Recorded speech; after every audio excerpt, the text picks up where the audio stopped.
Mid says Odin split the sea in two. She's always been partial to a tall tale. But there's tall, and then there's tall. I struggle to believe it myself. I see your uncle isn't with you. He stayed with the Enterprise. After our brush with the Einherja, she was in urgent need of repair.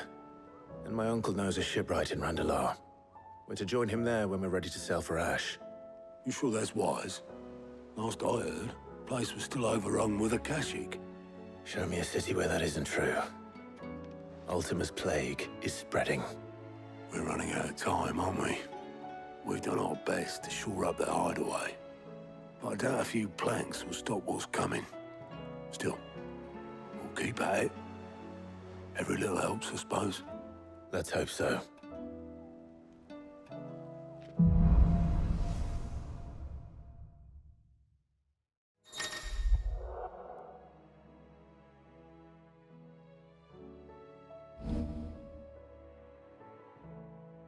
I should visit Joshua. Assuming Talia will allow it. The Enterprise, I mean. Ah, Sid. Just the man I was hoping to see. Did you have a mo? Don't tell me. You need more bomb ash. Oh no, we still got plenty of that left. I'm working on bringing another one of the Chief's designs to life. This time, it's a new smelter. It's got a reverberatory hood over the top for additional thermo amplification and a system of reciprocal recirculatory regenerators that let's just say it gets very blimmin' hot. A heck of a lot hotter than anything Blackthorn's got in his forge, that's for certain. Only Mithril engines get hotter, and you can't chuck ore in one of them and get metal out the other end. Trouble is, we won't be able to make out of any old rubbish neither. We need the good stuff. And I hear you once helped Helena get her hands on exactly that. Any chance you could help me too? If it's for the good of the hideaway, I'd be happy to. Oh, it is. I promise you. So, what exactly is this good stuff you need me to find? We've got a couple of examples here. Spherical echoes, we call them. More fallen materials. So this smelter is similar to the Mithril engine in more ways than one. That's right. They're a bit like the thermal helms. Fallen ceramics deal with heat like nothing else, see? And what's more, they're directional, transferring heat from the inside to the outside. But these things, they're all outside. If we line the hood with them, they'll reflect the heat right back into the furnace. We've collected as many as we can, and I know where we can get the rest. Trouble is, they're all watched over by their bigger, uglier cousins. So you want me to visit some ruins, destroy some echoes, and bring back the spheres they're guarding? That's it in a nutshell, yeah. We're only 3 short, mind, and we know exactly where they are. There's one up Amber Way, in that ruin that they call Lost Plume, and another in the Silent South, over in Dalmekia. Last one is in the ruins of Advent, which is in the Empire. All right then. Wish me luck. Will do. I'll be keeping all my fingers and toes crossed.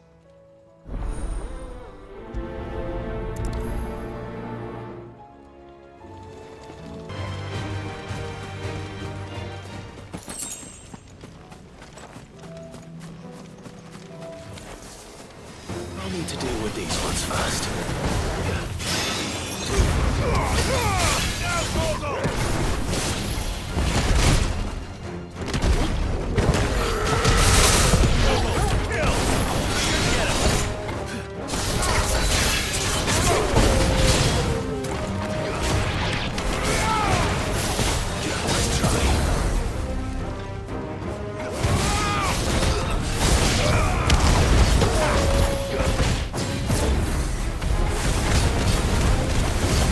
Over here!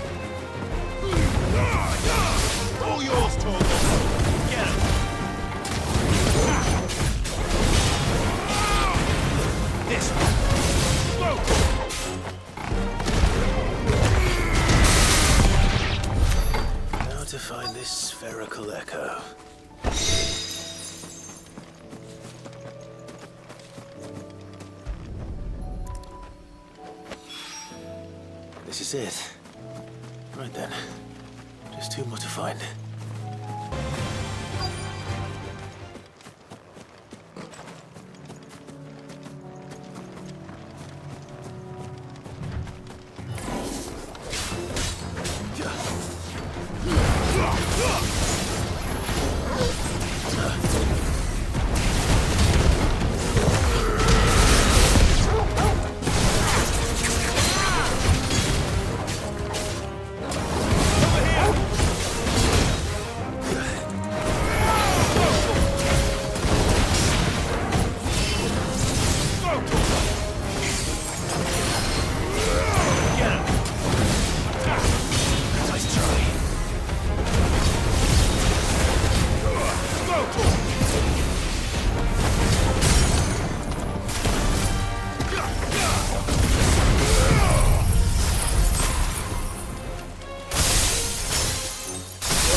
Two down, one to go.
That's all of them. No one can uncross his toes now. Ah, good. Wasn't expecting you back so soon. So, is it good news or bad? Good, thankfully. Here. Ah, that's brilliant! Thanks a blimmin' million! I'll fit 'em to the smelter right away!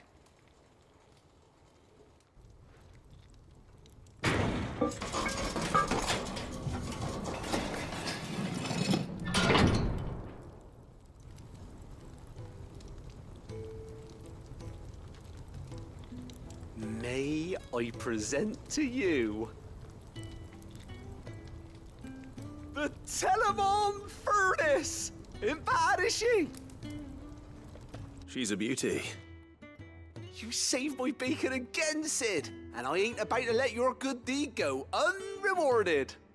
It's fine, really. My bag's flexible enough already. Oh, don't say that. I'm sure I can make a few improvements to it yet. You could just buy me a bigger... How about that clasp? Looks a bit stiff. Reckon you could loosen it up and make some more room?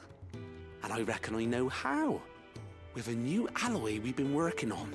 The Telemon Furnace was just what we needed to perfect it. It's a metal, see? So it's lovely and strong, but it's also, well, stretchy, if you can believe it. Stretchy metal. Well, if you insist. That is the spirit. You'll love it, I promise.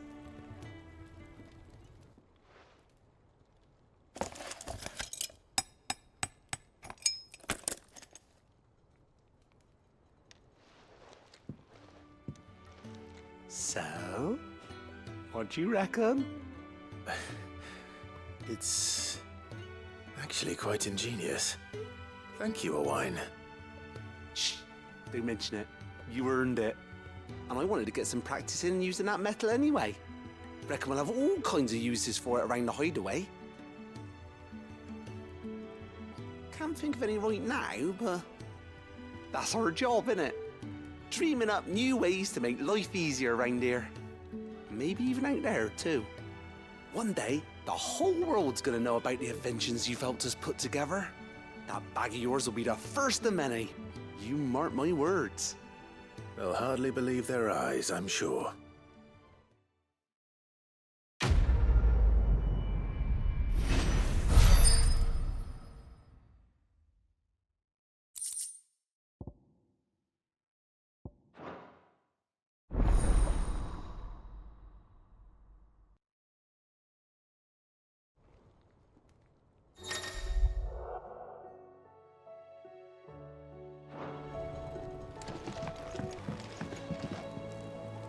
Heard the bad news then, did you? What bad news? About Dravost. Blackthorn's old haunt. With the forge and all that. Well, anyway, the mines just down the road from there are spewing out ether like no one's business. And the village? Safe from the flood for now, but they've got other problems. Akashic. Every creature in the area's either turned, or on the way to turning, apparently. Zoltan and the others are living on borrowed time.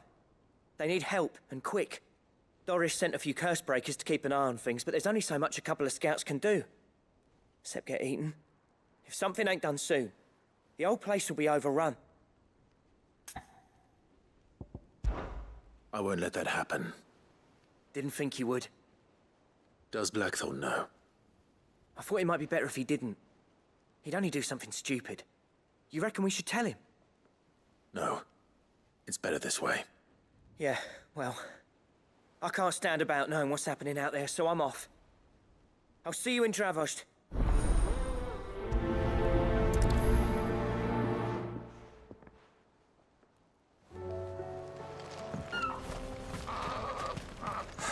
So Dravost is still standing. For now, at least. If you can swing a hammer. Clive! You're here!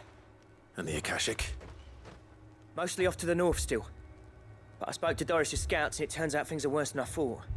There's swarms of them out there. Told old Snotty to be ready to seal the north gate. That should buy us some time if we need it. Enough for the villagers to barricade themselves inside their homes at least. Well done. Welcome back, Sid. I'd never have guessed, you know. Not if August hadn't let slip. Who'd have thought that the savior of Dravost would turn out to be the realm's most infamous outlaw? Keen to help us out again? I am. Thought you could sneak off without me, did you? Blackthorn. Oh, what are you doing here? One of the scouts couldn't keep his voice down. Unlike my best mate who didn't think I deserved to know. Zoltan, how long's it been? Long enough for us two to turn into a pair of old codgers, I see. That your idea of an apology? Prick. Don't listen to him. You only did what you thought was best. For the village and that. I did, yeah. But that ain't the whole of it. Vulcan, our master, didn't leave the chiefdom to the two of us. He left it to me. The best blacksmith in Dravost, barring himself, of course. Bloody stupid tradition, in my opinion. If someone's got talent, you should let them practice their craft, not ask them to settle petty feuds and barter for grain. Our master wasted half his life that way. I wasn't about to let that happen to me. So you wasted half of mine instead. You're what Dravost needed. Under me and my precious ideals, this place wouldn't have lasted a year. So I left to devote myself to the work and spare you lot the consequences. I may be a selfish prick, but I only did what I felt I had to. What you had to do was your duty! Even if it meant we all starved? Enough. This is no time for bickering. You can finish beating each other up once Dravojd is safe. Fine. I've said my piece anyway. Yeah. So have I. Sorry, Clive. I shouldn't have stuck my nose in. Short enough on time as it is. Still, give us a mo, would you? I need to get my head straight before any of them Akashic try to bite it off.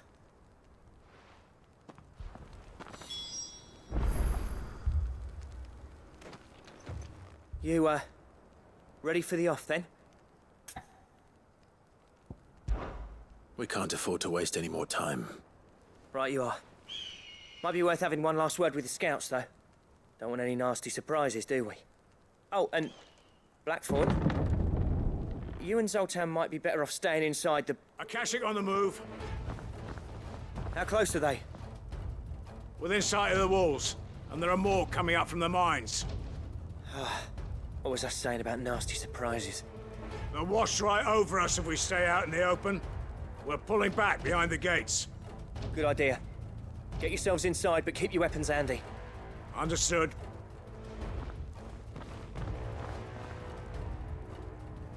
I'm prepared to fight if I have to. Well, let's hope you don't.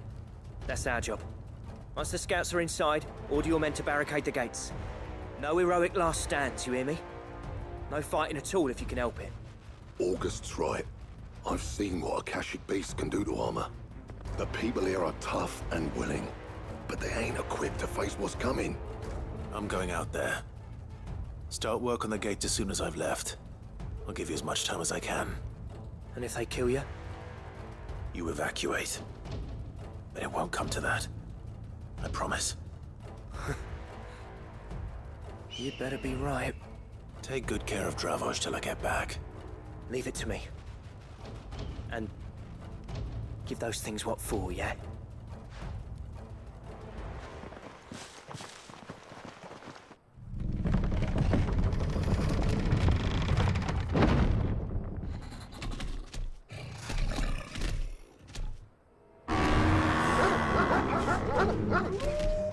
All right. Which one of you's first?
This one.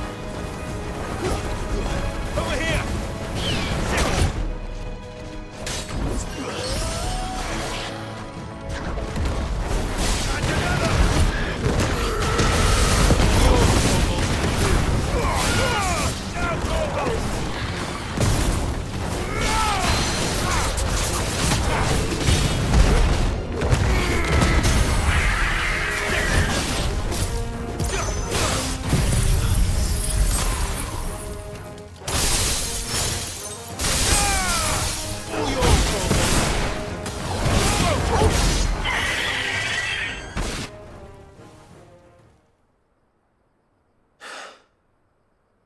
Is that it? Apparently not.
question is, did I miss any?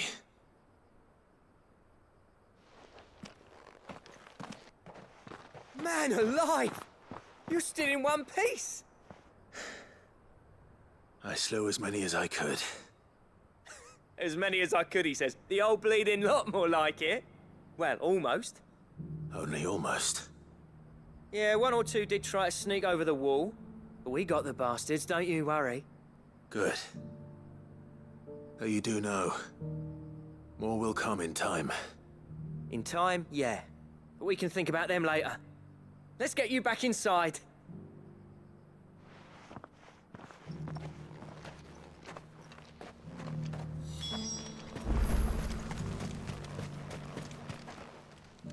Sid!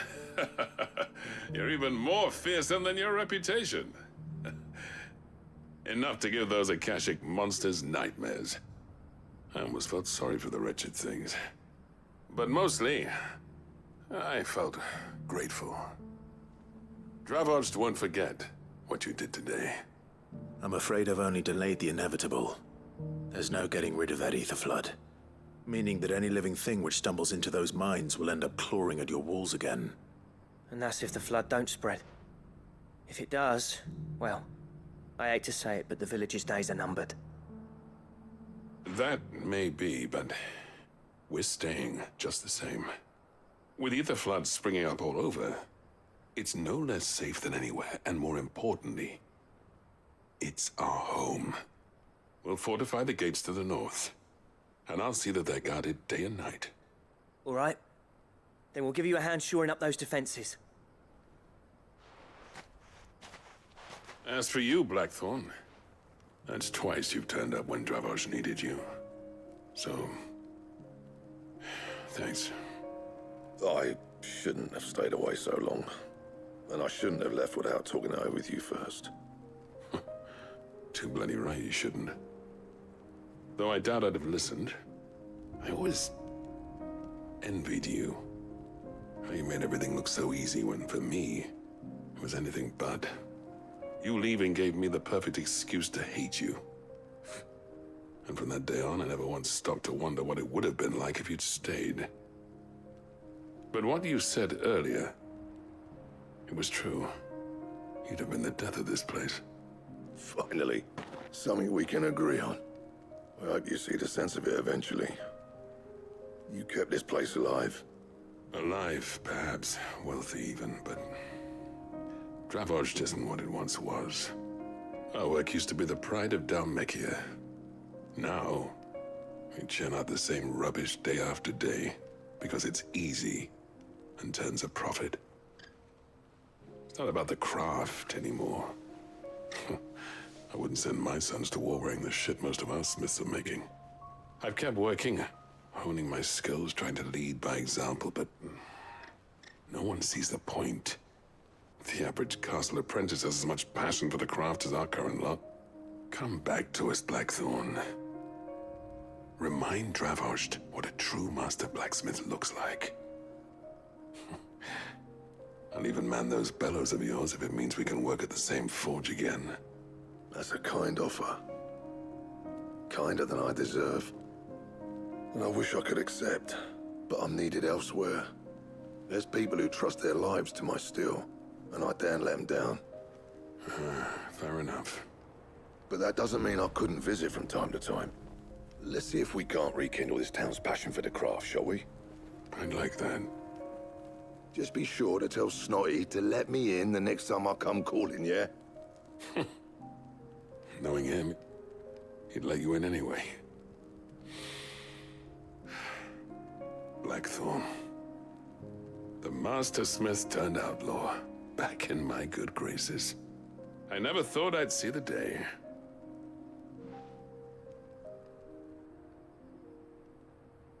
I'd say that went pretty well, wouldn't you? Even better than I'd hoped. Sid, I've got something for you.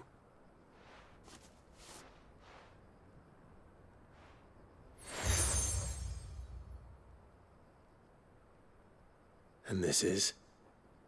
A token of our lasting gratitude. But I'm of a mind to make you a far grander gift. Designs for a certain sword have been passed down from chief to chief for generations. Now hold on, Zoltan. There's a reason no one's made that blade in centuries. There's not been a craftsman equal to the task. I'll admit your cinders make impressive steel, and I've learned to own an edge Odin will be proud of. But the engravings on that thing are enough to make a jeweler cry. And they're not just for show, either.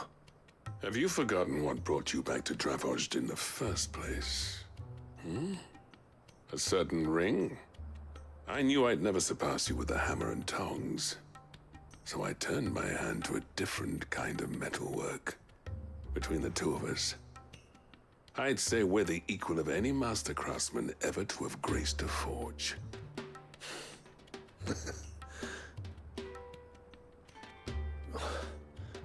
You know what? I think you might be right. Clive, you wouldn't mind if Zoltan came back to the hideaway, would you?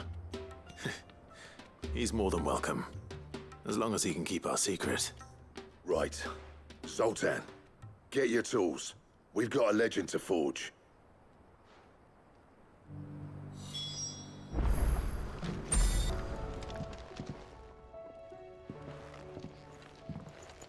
Ah, the man himself. We were just about to make a start on that sword I promised you. It's funny, but none of this would have been possible without your help.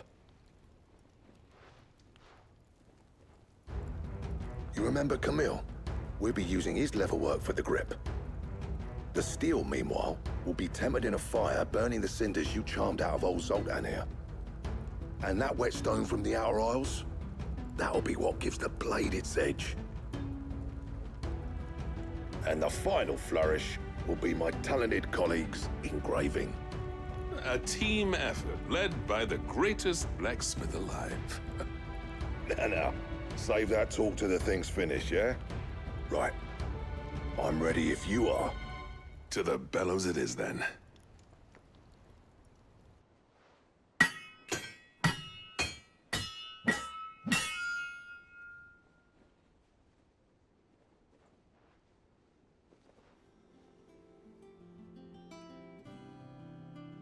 Well, bugger me.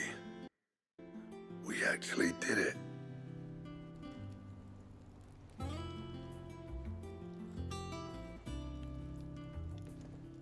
The sword to end all swords. Ragnarok. It's quite something. I, trust you'll take good care of it. Thank you. Both of you. So, does this make you pair the greatest craftsman alive, then? This? Nah. This was just following the footsteps of the greats of old. It'll take more than that to earn us our place in history. But we're up for the challenge. Here. A list of materials. Zoltan and I got talking on the long road back from Dravozd. We reckon with those items there, we could craft something even better than the Ragnarok. Something worthy of a legendary outlaw like yourself. That's a weapon I'd like to see. You leave this list with me. I was hoping you'd say that. One legend at a time, eh, lads? Before you start on the next, who fancies raising a cup to friendship reforged? Good idea. No more drinking to forget my past. It's about time I had something to celebrate. Then tap the kegs! Vulcan's boys are on their way!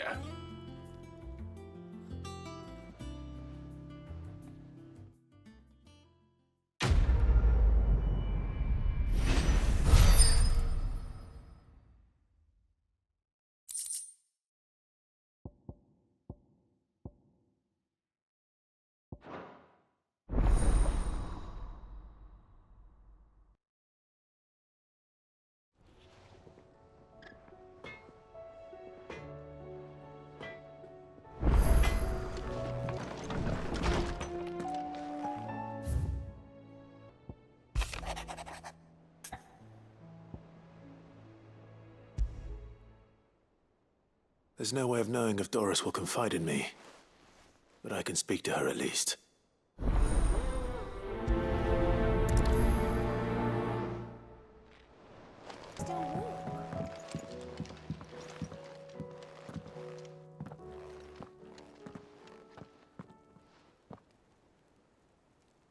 Where are you?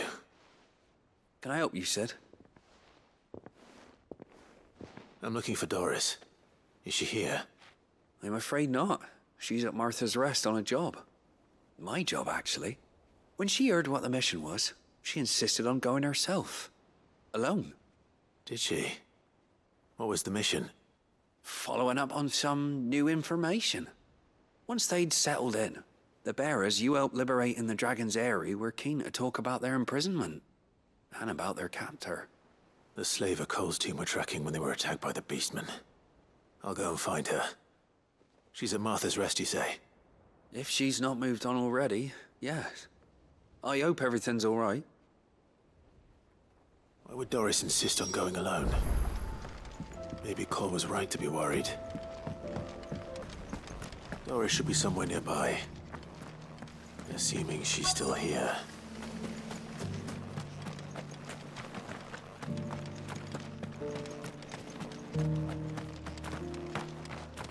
It doesn't still hurt, does it?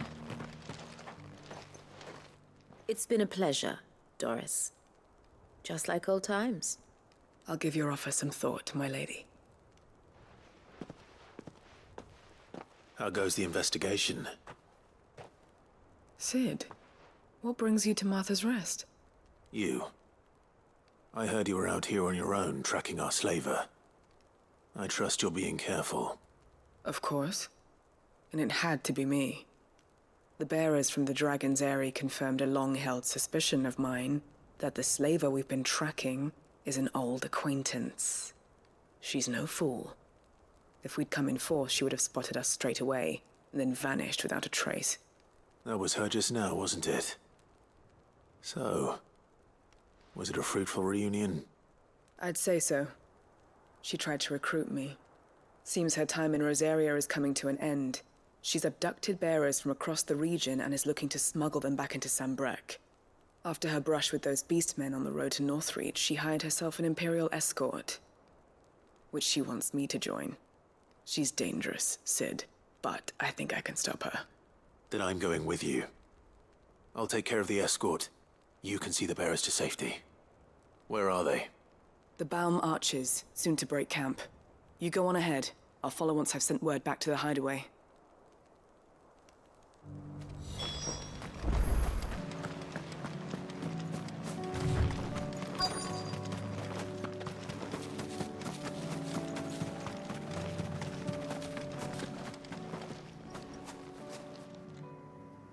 Good. They haven't broken camp yet. How did Doris come to know a slaver, I wonder?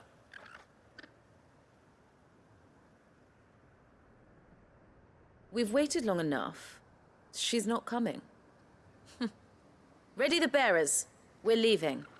Back to civilization, is it, Mom? With all haste, lest any of you lackwits start talking like these feckless bumpkins. I presume your men are ready. We've suffered too many delays as it is. Any more, and I'll be docking your pay. Yes, Mom. Oh, but before you go, it appears we have company.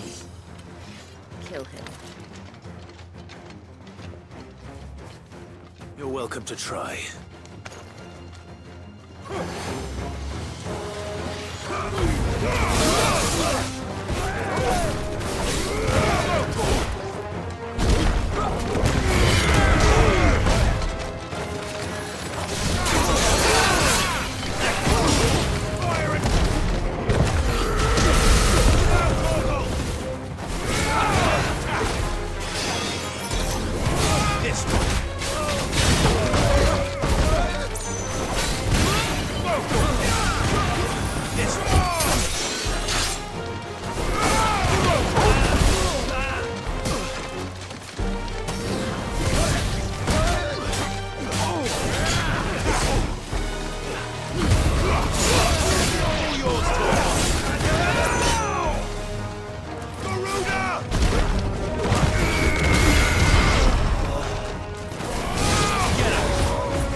So much for your escort. You'll forgive me for not avenging my men. I'm not the swordswoman I used to be. I surrender. Do with me as you wish, Cid the Outlaw. Cid! Ah, Doris. I take it you're not here to rescue me from our brooding renegade? You know, I always wondered where you'd vanished to. But casting your lot with this criminal of all people. Better fighting for a cause than killing for coin. I'm sorry, Cid. I should have told you sooner. This woman, my former master, once trained bearer children to be weapons in service of the highest bidder. She raised me like a daughter, and I did terrible things to earn her favor. It wasn't all terrible, surely. We had our fun, too. You were always so eager to learn, and had such clever hands. All my other children took either to the blade or to the books. Always either or. But you proved yourself a master of both. That's why I kept you for my own. How about it, my little dagger? Care to swear that blade to me again? I never swore my blade to you, nor will I ever. I fight for a higher cause, to liberate the bearers of this world. Farewell, Master. Thank you for making me the weapon I am. You always were a righteous child. Perhaps that's the reason I loved you so.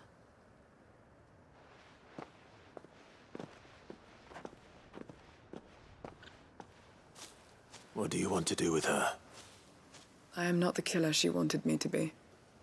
Not anymore. And she no longer has friends in high places. The Dame does, though. Her connections at the Imperial Court will see that justice is done. All right. If you're certain. I am. And thank you for everything. Now, I better let these bearers know that they're safe.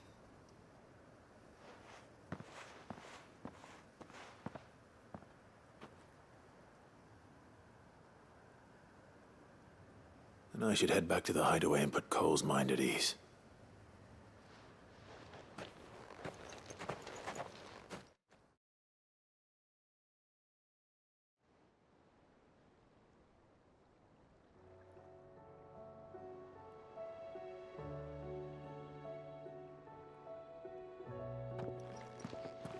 Welcome back, Cid.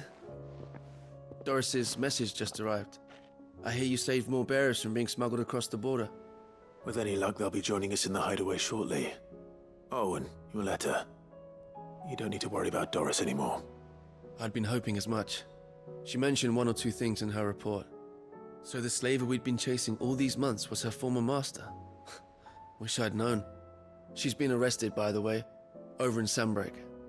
Went quietly, or so we're told. And she won't be getting off lightly. The Empire may have no love for bearers, but it's none too fond of black market traders either. Can't have been easy for Doris. I'm sure it wasn't. But don't worry. She'll be all right. I hope so. Suppose you should know, eh? You had quite the past yourself before you came here, or so I understand. Anyway, thanks again, Cid.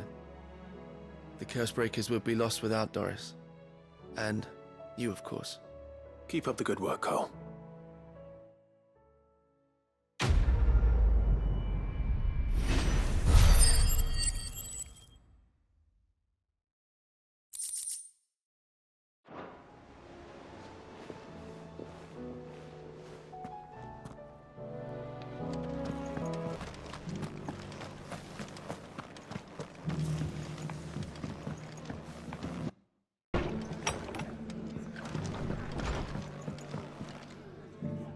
Ah, Clive, I was just about to send for you.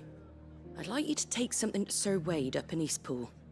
Seeds for planting. Thought it was about time they started growing their own food. I'll keep providing them with whatever they need in the meantime, of course. But if Eastpool's going to survive, it's got to be able to fend for itself. As of those poor bearers. They've lived their whole lives in servitude, but now they're their own masters. Small wonder they ain't got the foggiest how to provide for themselves. So it's up to us to teach them.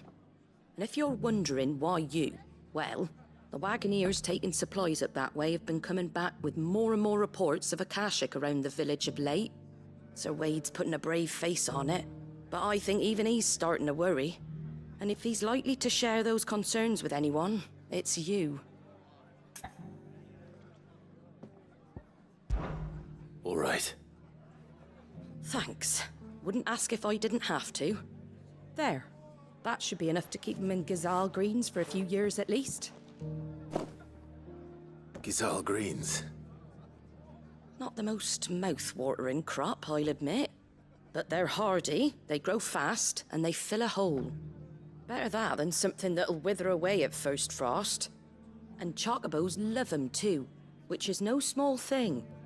When I say all of us need to pull together to get Eastpool back on its feet, I mean all of us. They ain't exactly succulent, but cook 'em right and they're just about bearable. I'll take your word for it.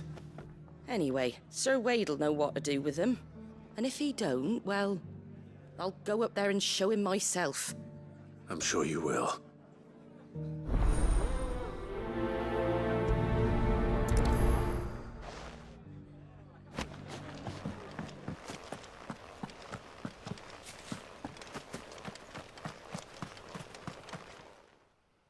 Ah, Lord Rosfield. What brings you to Eastpool? A delivery from Martha.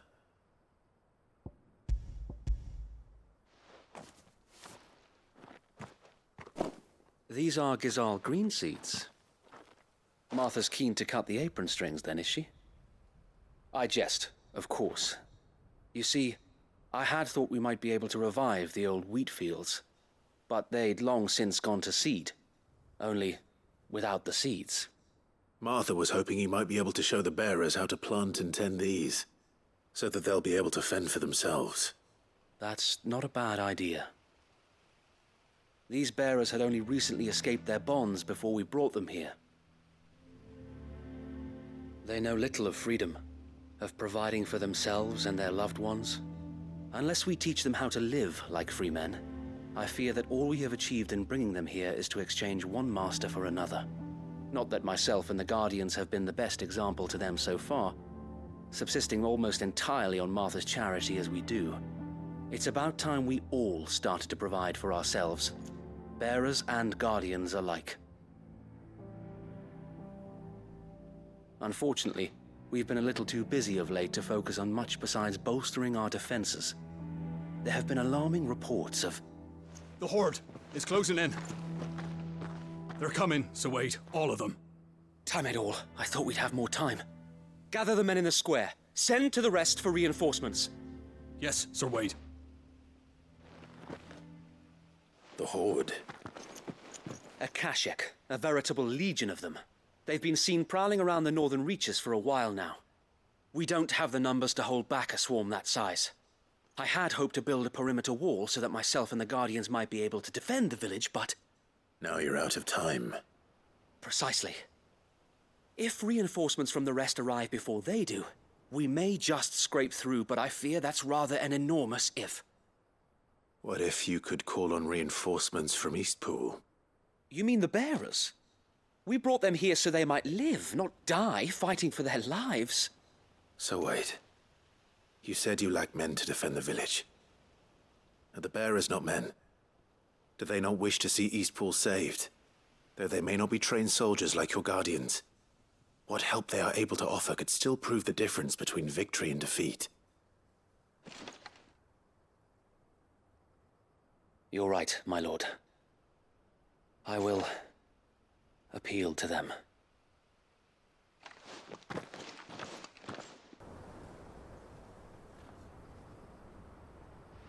My friends, I humbly beg your aid. We Guardians are few and our enemies many. But I swear we can defeat them with you at our side. You would send us to the slaughter. To serve as bait for those fiends so that you and your men might be spared. And to think we trusted you.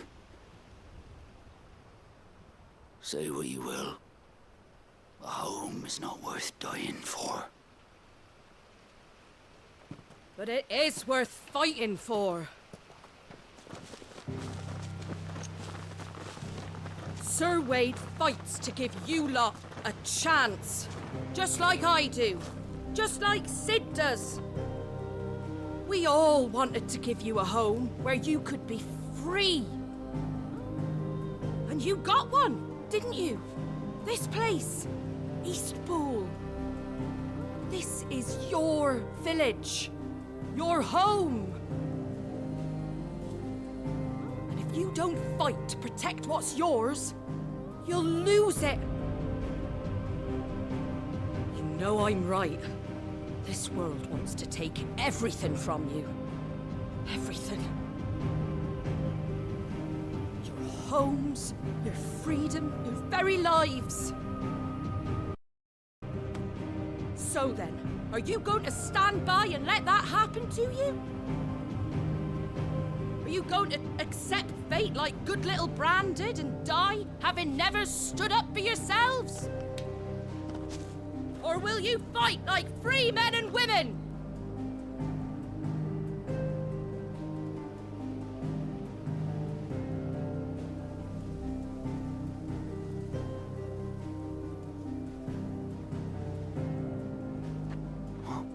What are you doing? All right. Give me a sword. I never dreamt I'd have a home of my own. And now that I have, I don't want to lose it. I will protect what's mine, or die trying. We all will. Free men and women, fighting together.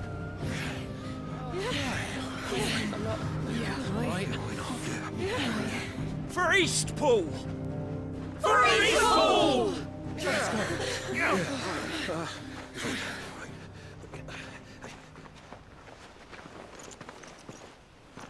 Thank you, Martha.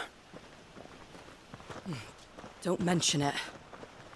Just promise me one thing. That you'll show them how freeborn fight. Gladly.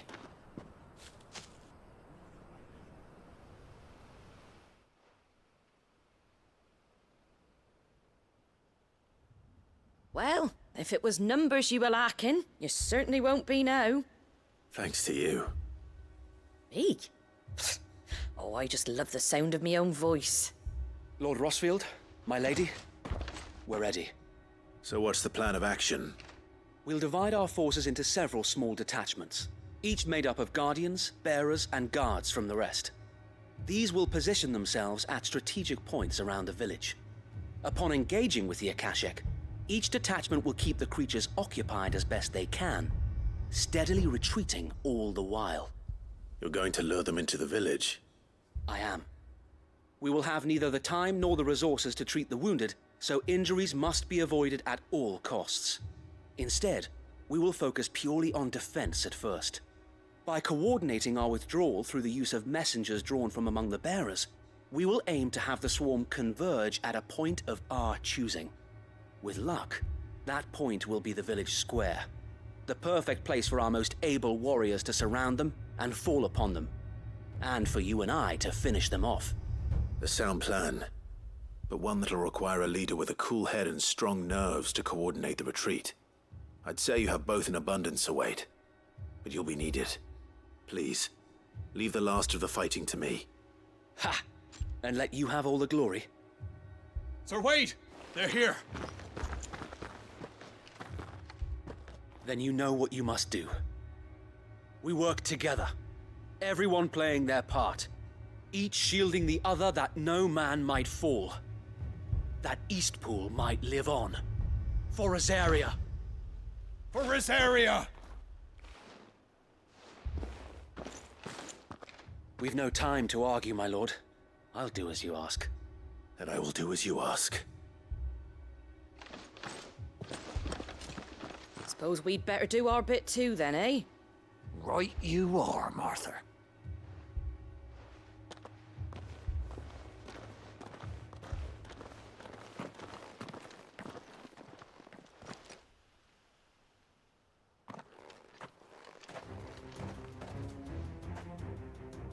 The calm before the storm.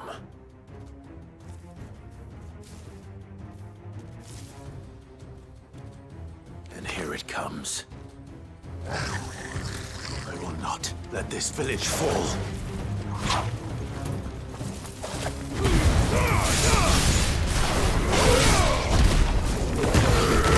This one.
Looks like that's the last of them. Lord Rosfield! Change of plan! What is it? Owl from the rest. An Akashic curl's been sighted on Rhiannon's ride and is headed in their direction. Well, the better half of her guard is here. So wait, how many Akashic remain in East Pool? Hard to say. My men are still facing some resistance, but I think the worst is behind us. I could order a detachment or two to fall back and...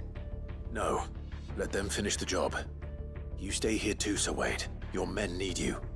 I'll go after the Curl. Join me only when East Pool is won. If you're sure, my lord. May the Founder protect you.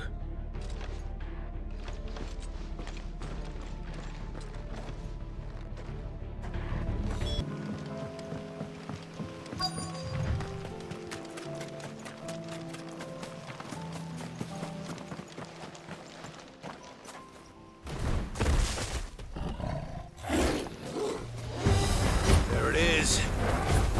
With me, Torgal.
All right.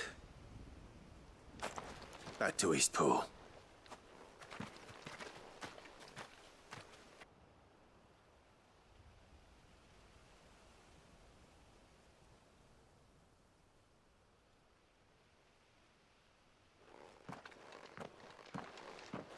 Lord Rosfield. The Curl, is it? It's dead. Thank the Founder for that. And for you, my lord. We were able to eradicate the rest of the Horde. I have guardians posted around the village to keep watch for further attacks, but all seems quiet for now. I hesitate to say it, but I think it might be over. I think it might.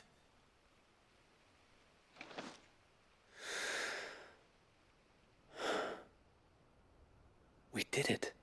We saved Eastpool. Thank you, my friends.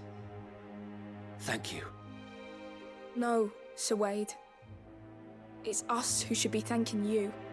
You brought us together. Showed us what it means to fight for what you hold dear. We never had nothing to call our own before.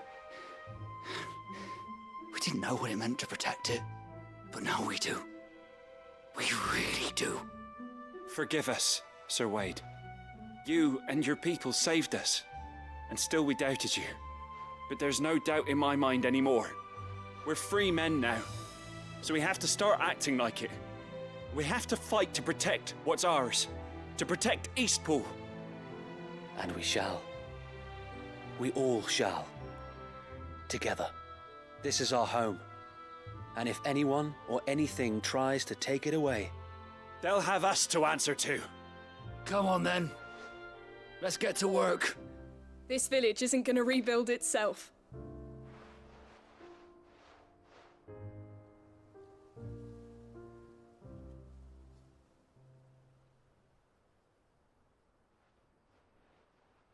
They're not slaves anymore. They're Rosarians. Your father took pity on the bearer's plight, and I believe if he was still with us today, this is what he would have wanted. I believe you might be right. I shall remain here, my lord, and do what I can to help rebuild the village. After all, this is my home now too. And I could hardly call myself an Eastpoolian if I didn't pull my weight. I think you'll find it's Eastpudlian, Sir Wade. But you should be proud all the same. I'll have to pull my weight too. Can't have the rest getting outclassed. Speaking of which, I ought to be getting back. Can we continue to count on your support, Martha?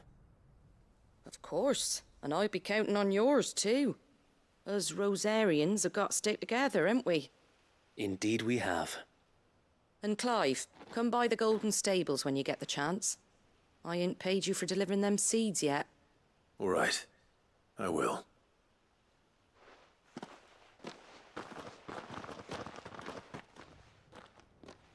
Lord Rosfield, do you remember our very first mission together?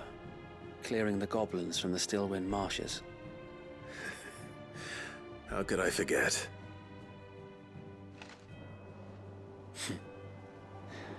There's one sight that I shall never forget. You, facing off against that giant Morble. Not a trace of fear on your face. Since that day, there have been more than a few times when I felt like giving up.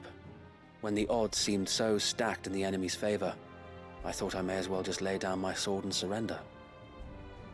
But every time I would think back to the look in your eyes that day and remember what it means to be a shield. Know that whatever trials Eastpool may face, I shall never lose courage. Thanks to you. So Wade, you have always been a true shield. I know that Eastpool, and indeed all of Rosaria, will be safe in your hands. Thank you, my lord. I know the rest of the world will be safe in yours. I'll do my best.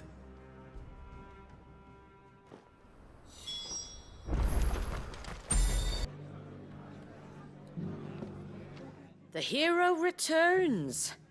It's lucky you came by when you did, eh? Not only did my seeds get delivered, but you went and saved Eastpool and all. I just did what I could. And it's only right that you get rewarded for it. Take it before I change my mind. Thank you, Martha. So, Eastpool's finally back on its feet again.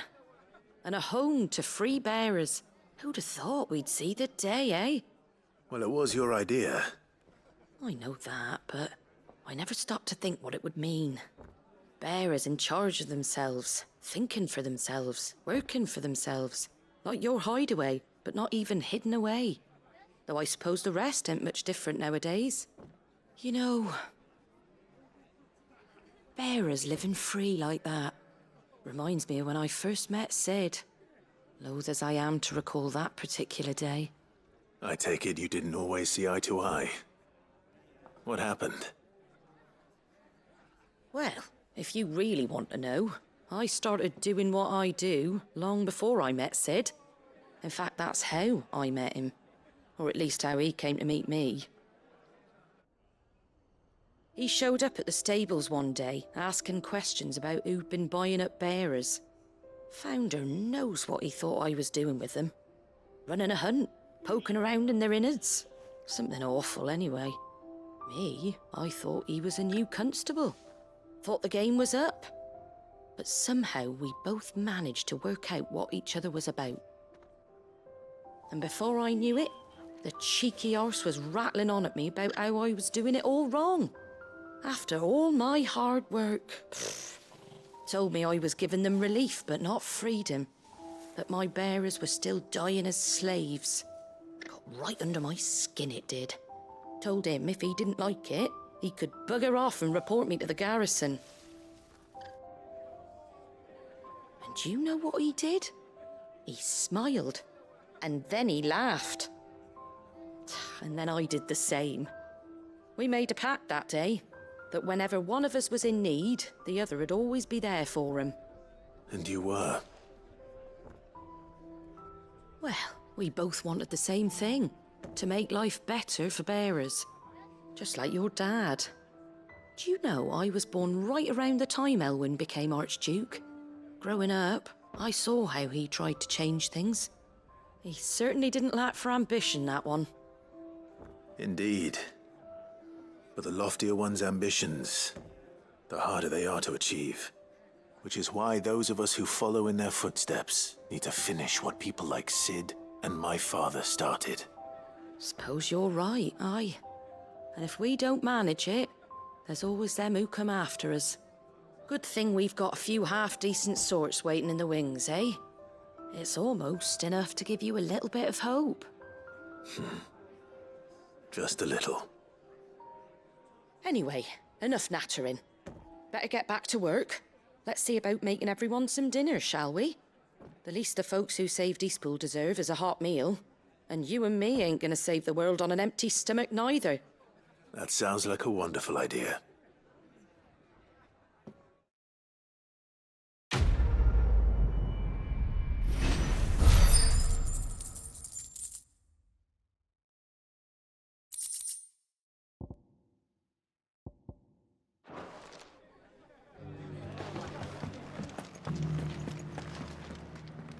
Oh, Clive. What am I to do? My wards and I may soon be without a home. What's happened? The High Cardinal has descended from his lofty throne and taken up residence here in Northreach. The High Cardinal? Leader of the Council of Elders, second only to his Radiance at the head of the Imperial government. Not that any of those things still exist. Now he goes by his noble title, the Duke of Oriflamme. And what does he want with Northreach? He wants to transform it into a military stronghold, a foundation upon which to build a new Sambrek. He's already secured the support of the various army remnants, with promises that they shall be afforded the respect they deserve in his empire. One built on the confiscated property of the people. He would rob the populace to pay for it. Believe me, I have used every means of persuasion to discourage him from this folly. But for whatever reason, he will not listen to me. What does Captain Philippe make of this? When the town was under attack, it was him the soldiers rallied around. Couldn't he use that influence again? How? By speaking out against one of the most powerful men in Sambrek. A man whose stated aim is to revive the empire Philippe's comrades swore to serve, and to improve the soldiers' lot within it. The captain can offer them a regular supply of gruel, and an occasional trip to the Vale to help them forget the terrors they face each day. The Duke offers them a vision of strength and safety. Now, any attempt to incite mutiny would cost Philippe the support of his men, if it did not cost him his life. But given the mood around town, mutiny may yet be unavoidable. The people have little appetite for further deprivation, least of all when it serves only to elevate others. Who could blame them? Clive, would you appeal to the Duke on my behalf?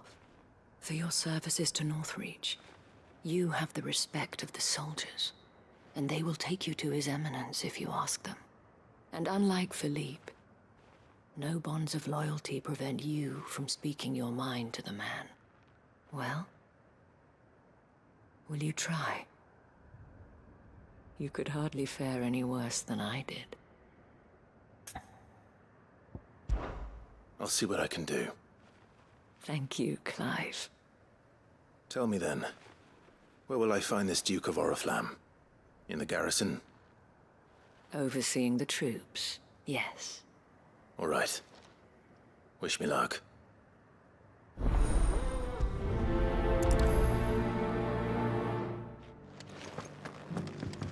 I may have met this Duke before, at the Remembrance Ceremony. Let's hope I didn't make a strong impression.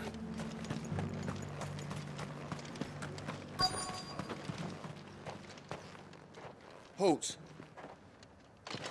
Oh, sorry about that. You're the dame's man, aren't you? You got some business with the captain? No, actually. With the Duke. I was hoping I might be able to speak with him. We're under orders not to let any civilians pass. But you should be all right. His Eminence has heard all about you and your heroics. Wait here. I'll go and ask.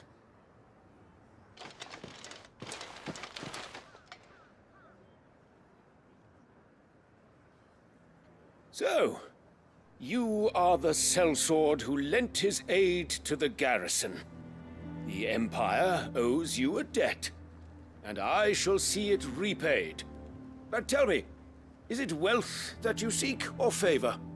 Neither, Your Eminence.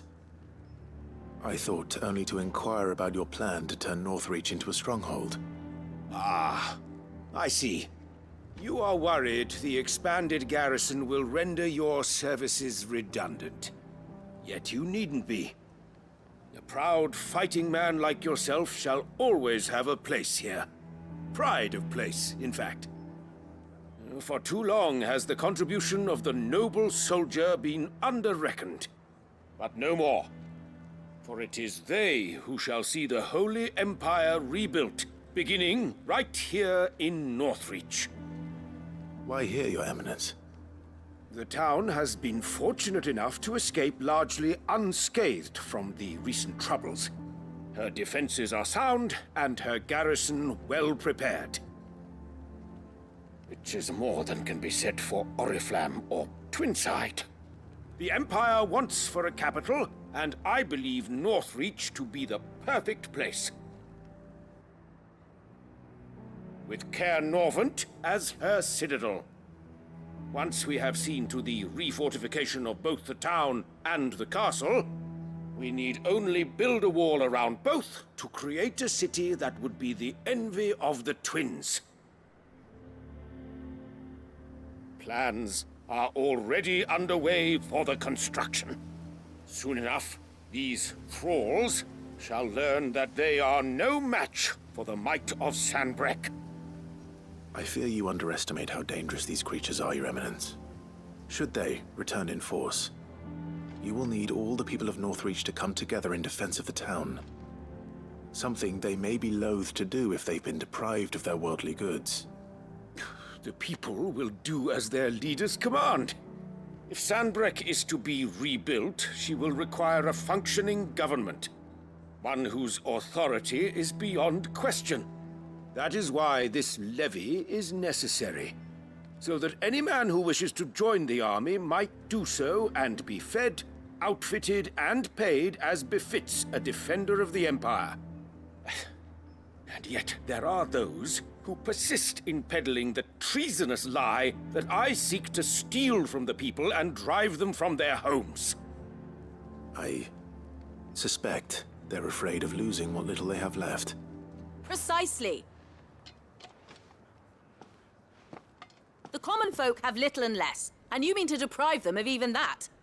You would sow the seeds of your new empire in your own salted earth. Sabine, we have discussed this. Yes, and I told you then how putting the empire before her citizens would lead only to revolt. Without an empire, there are no citizens. And in yours, there will be only beggars. Is that what Griga wills for her people? Do not take her name in vain, Sabine. I'll come back later. A citizens' revolt. I wonder what the people really think of the Duke's plan. It wouldn't hurt to ask them, I suppose. Let's begin with those on the other side of the wall.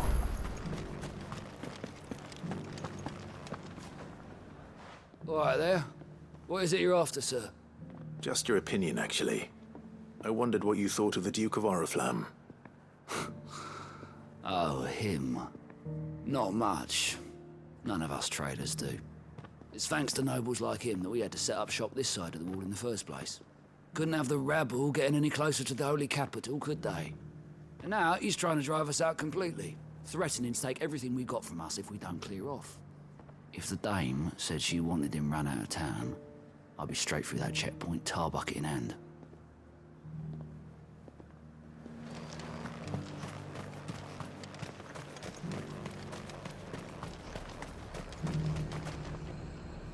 I've been hearing a lot of talk about a certain Duke.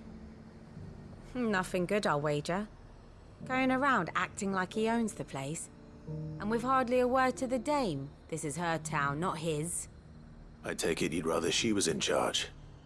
As far as I'm concerned, she still is. Just need his eminence to sod off back to Oriflamme.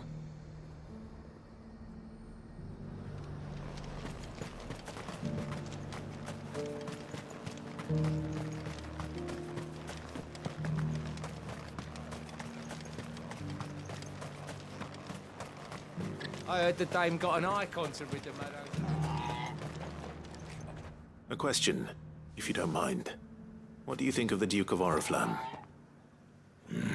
Don't get me started. You build a life for yourself somewhere, earning for some noble to turn up and tell you you've got to hand it all over to him. If he thinks his name and his chains give him the right to empty our purses, he's in for a rude awakening.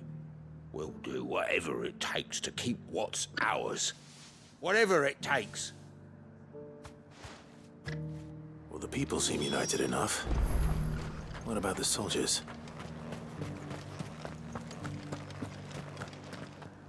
Excuse me, do you have a moment?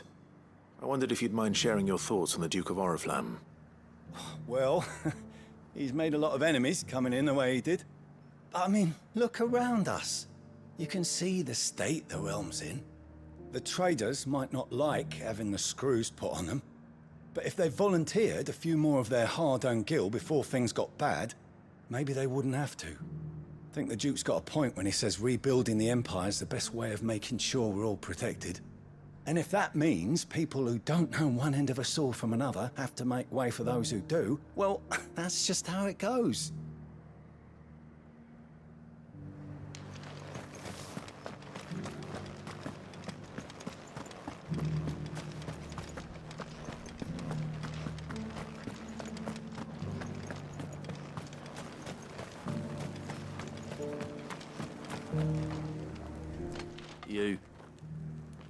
You're the one who was talking to His Eminence. On the dame's behalf, yes. I was trying to persuade him not to take the people's goodwill for granted, but it seems my words fell on deaf ears. What do you think of his plans? I'm a soldier, mate. He tells me what to do, not the other way round. Listen, I've got nothing but respect for the dame, but I've got a family to look after. That's where my loyalties lie, not with the town or the Empire, but with my wife and children. If the Duke can get us cement and the equipment we need to fight off those blue-skinned bastards, I don't care how he does it. I left everything. As long as you remain, the Veil will see to your needs.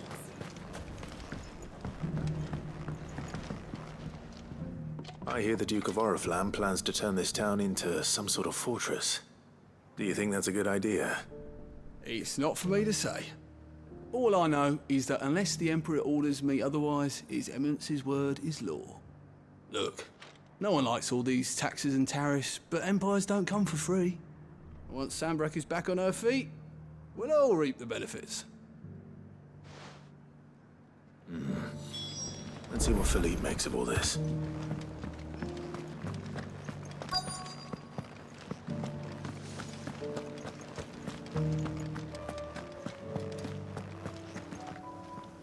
Captain, do you have a moment?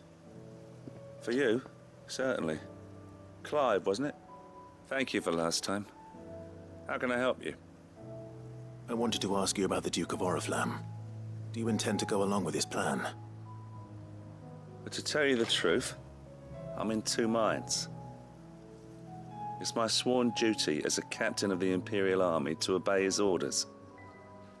But I can't say I agree with him. Philippe, I remember you saying that you became a soldier to protect the people you loved. The Dame included. That's right, I did. Well, she doesn't agree with the Duke's orders either. She thinks they could tear Northreach apart.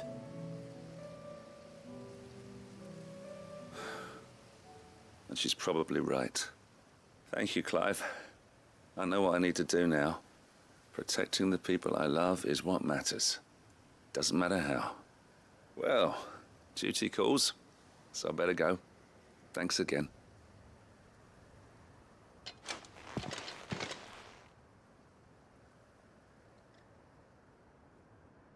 It seems Philippe wants to do the right thing at least. I expect Isabel will be pleased to hear that, if nothing else. Ah, Clive. How did you fare? Were you able to speak with the Duke? I was, but...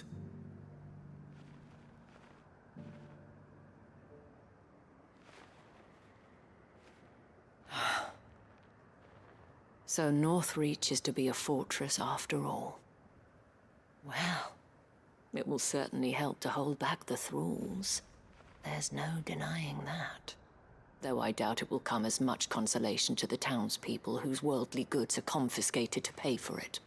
They deserve to be heard, Clive. To have a say in this new empire the Duke means to build.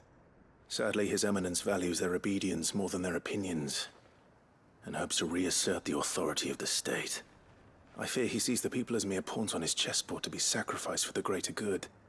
Needless to say, they themselves are of a different opinion, and would rather their destinies were in your hands.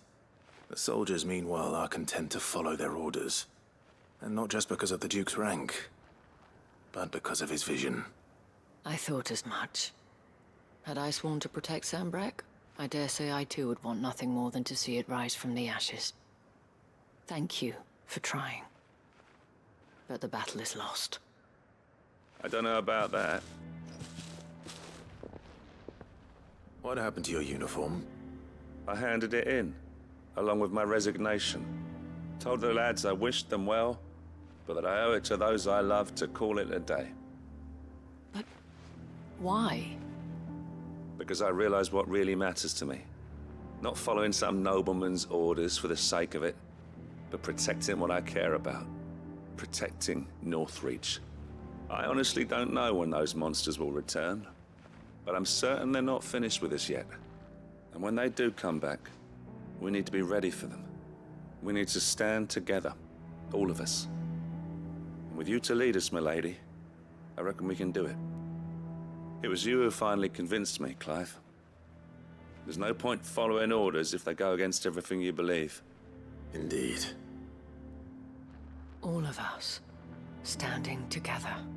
That has always been Northreach's best hope. and one which still lies within our grasp. We have only to turn our attentions to the true enemy. Thank you, Philippe, for showing me what I must do. Anything for you, milady. Speaking of standing together, would you mind if I borrowed a few of the lads from the Vale to help keep watch around the town?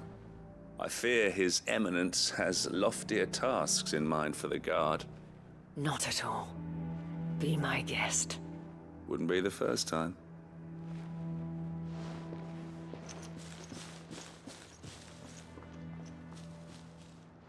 There may be hope for Northreach yet, especially with men like you and Philippe to champion our cause. I, for my part, shall continue to work upon the Duke, in the stubborn belief that I might still tempt him into joining hands. But I suspect I shall have to call upon your aid again. Until then, Clive. Until then.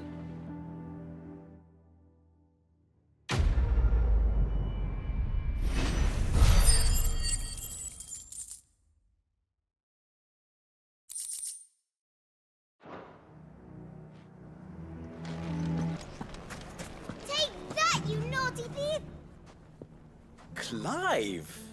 To what do I owe the pleasure? I just wanted to see how the town's been faring since you brought everyone together.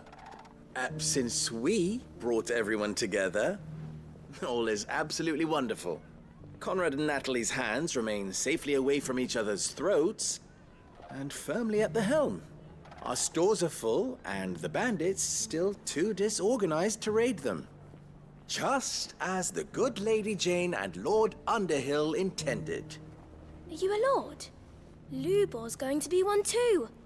They're going to make him the Lord of Dalimil, because of how he stopped all the grown-ups from fighting. It's the mayor of Dalimil, dear child, and the vote hasn't taken place just yet. But if the people wish me to lead them, I shall. And my first act will be to build a school so that menaces like you two learn not to interrupt your elders. Speaking of menaces, there may be a rather worrying one just over the horizon. May there indeed. I'm afraid the example Conrad and Natalie set in putting aside their differences and presenting a united front might have caught the bandits' attention. And they might have elected to take a similar approach. They have formed what one could call a League of Outlaws, and they grow more organized by the day. But we'll fight them all off just like last time, no matter how many of them there are. Won't we, Lubor? Of course we will. If we continue to work together, we can overcome any challenge we choose to face. The longer we avoid facing this one, the more difficult it will be, until the only way to overcome it might be to run for the hills. Our best hope is to nip these efforts at organization in the bud, by finding those ne'er-do-wells who have yet to join the cause, and ensuring that they never do. Perhaps a certain Lord Underhill might be willing to lend us his aid once more? How could I refuse? Thank you, my lord. Victor will fill you in on the particulars. I have him stationed by the desert gate, receiving and collating reports from my scouts. Such an amenable soul. He reminds me of you. I'll go and speak with him.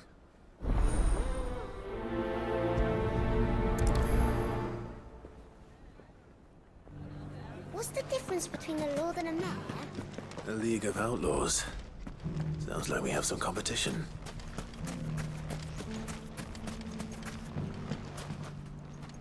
Still in Dalimil, Victor?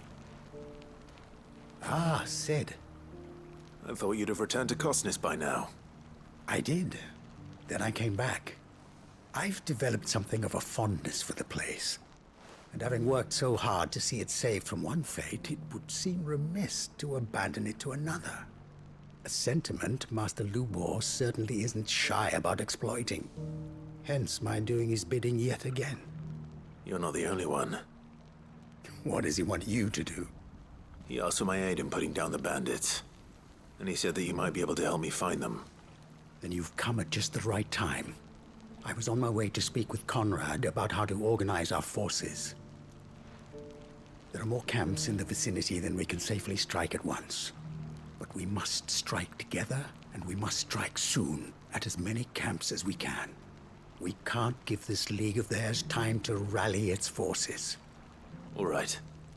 Which camp shall I take? There's one upriver. Just out there, across the dunes. Leave it with me.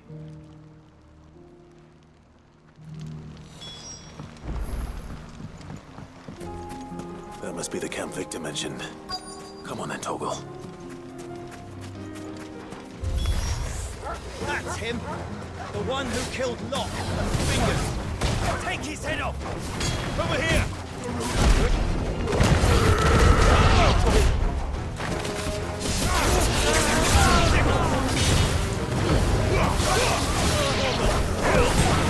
Get him!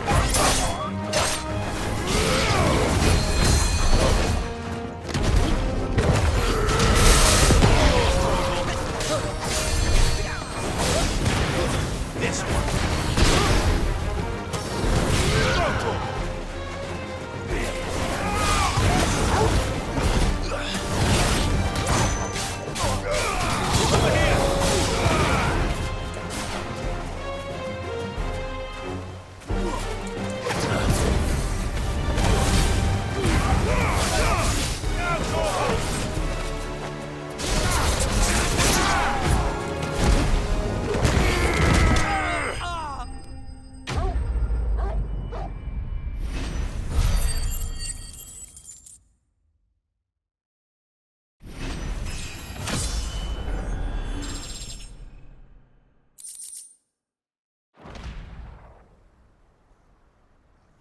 I'd better let Victor know.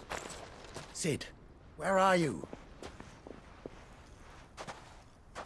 Ah, I see the bandits didn't pose you any trouble. No, but that's not why you're here, is it? No. Something's happened. We need you back in Dalimil. What is it? The whole town's in uproar. They're saying that Lubor is a bearer. What? Seems that one of our parties wasn't as thorough as they should have been. They let one of the bandits escape, and his escape route took him right through Dalimil. Some of the children spotted him, and he was about to silence them. And when Lubor felled him with a bolt of magic, and without a crystal. But that's not possible. It is, if he's a bearer and has been hiding it all these years, which is what people are saying. If he has, well, I wouldn't blame him. No man is branded by choice. Still, all those people see is a man who's lied to them all his life. One who was made a leader of himself when the world believed he should have been a slave. Fuck. I don't know where we go from here, but I know one thing. Lubor needs all the friends he can get right now. You're right.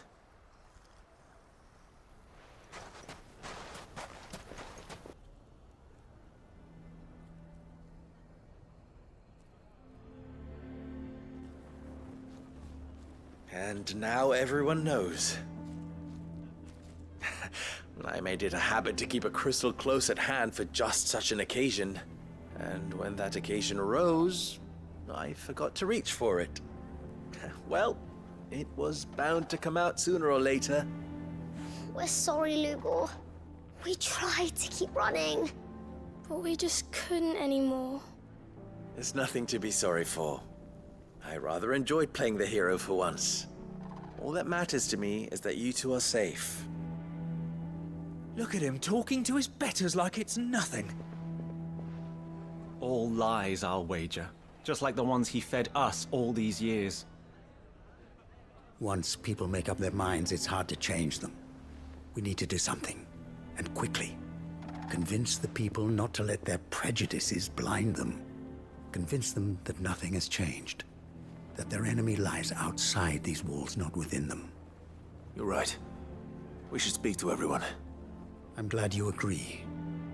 I'll handle the townsfolk. I'm a Dalmek born and bred. They listen to me. You head to the tavern. Make Conrad and Natalie remember who Lubor really is.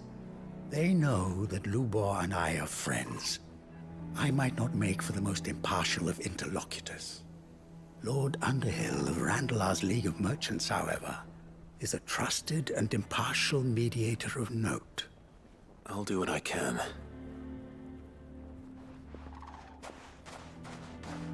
Lubor, stay here with the children. I can't promise anything, but we'll try. And that is all I can ask of you.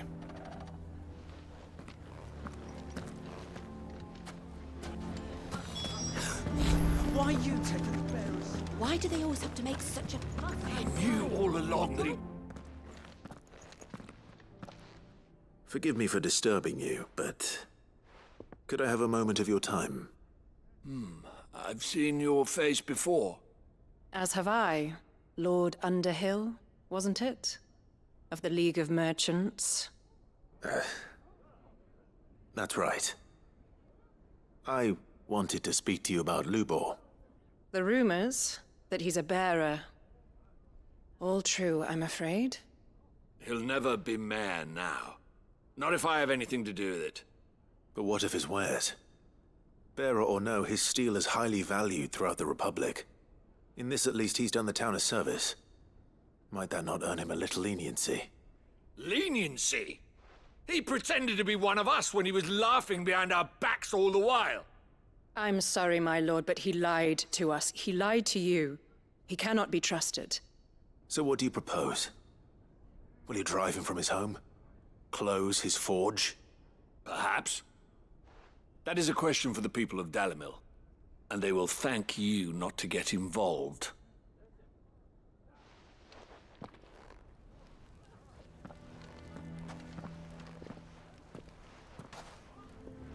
The townsfolk have made their minds up. There was nothing I could do. Nor I. Conrad and Natalie refused to consider anything but their own wounded pride. You never know. Once their anger is cooled, they might see things differently. For now, we should report back to Lubor. All right.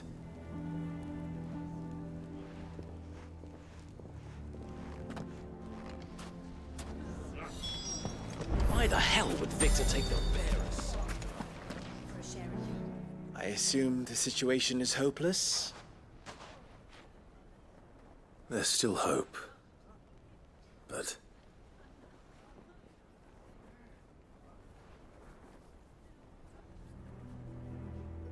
But perhaps not in this lifetime, I think it's fair to say. You mustn't think like that, Lubor. Give them time. They'll come around. We'll talk some sense into them in the end, you'll see. No, you won't. And your efforts would be better spent elsewhere. But Lubor... Rosina would often tell me that steel does not lie, that a blade is a reflection of the smith who forged it. To yourself be true, that was her point. Rather an ironic one when you consider that her life was taken with a blade of her own making. But I do not doubt that she was always true to herself and what she believed in, right to the end. And so must I be. I must do what I know to be right, no matter what others might think of me. And now, I know what that is. I must embrace my new role of villain so that the people of Dalimil have something to unite against. For only united can they hope to stand against the threat that awaits them. I'll need to make a suitably dramatic exit, of course. Don't go, Lubor. You're the only one who was ever kind to us.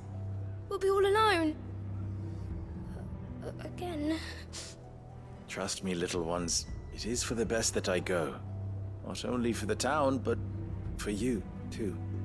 How could it possibly be for the best? These children need you. The least you can do is give the townspeople a chance to change their minds. I would not take it, Victor. It's over. Over, you say? And so just like that, you're going to throw this town and these children to the wolves? I thought you were better than this. But it seems you had me fooled as well. Victor. Forget it. Do what you will. You sure you're making the right choice, Lubor? Of those available to me, I believe it's the best one. Yes. Ah, but where are my manners? Here, a reward for clearing out that bandit camp.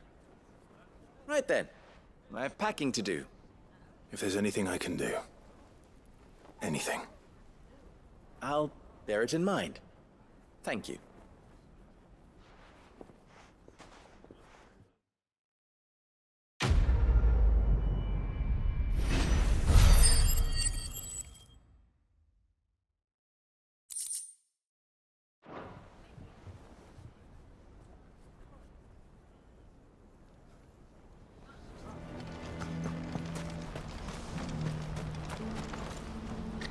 Ah, Clive. You'll be pleased to know that the negotiations are progressing well. That is good news. Yes. Our comrade in Randala has just sent word that the contract should be signed very soon. But I still have much and more to prepare. It's a huge undertaking moving this many bearers at once. You couldn't do me a quick favor, could you? What is it this time? More wild beasts? Nothing like that. I just need you to go over to the caravans and ask El how long we have until the bearers arrive. Find out exactly how much faster I need to get all these supplies moved. All right. I'll go and ask. Thanks, Clive. I owe you one.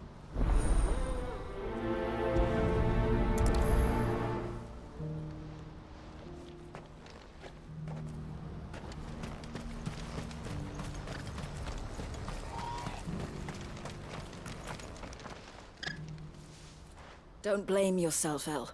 This is their fault, not yours. I know, but... No buts about it, all right?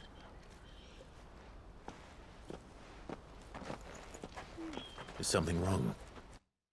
Vonnie came to give me a message from our intermediary. The talks with the Republican army have fallen through. They've reached an agreement with the Silver Peak Consortium instead. Though prices have fallen of late, we deliberately offered above the going rate to try and deter other bidders. But the Consortium offered double what we did, and the army jumped at the chance. And you had no opportunity to make a counteroffer? None at all. And we were so close. El? What's happened? I saw Vonnie leaving. She didn't look happy. And with good reason.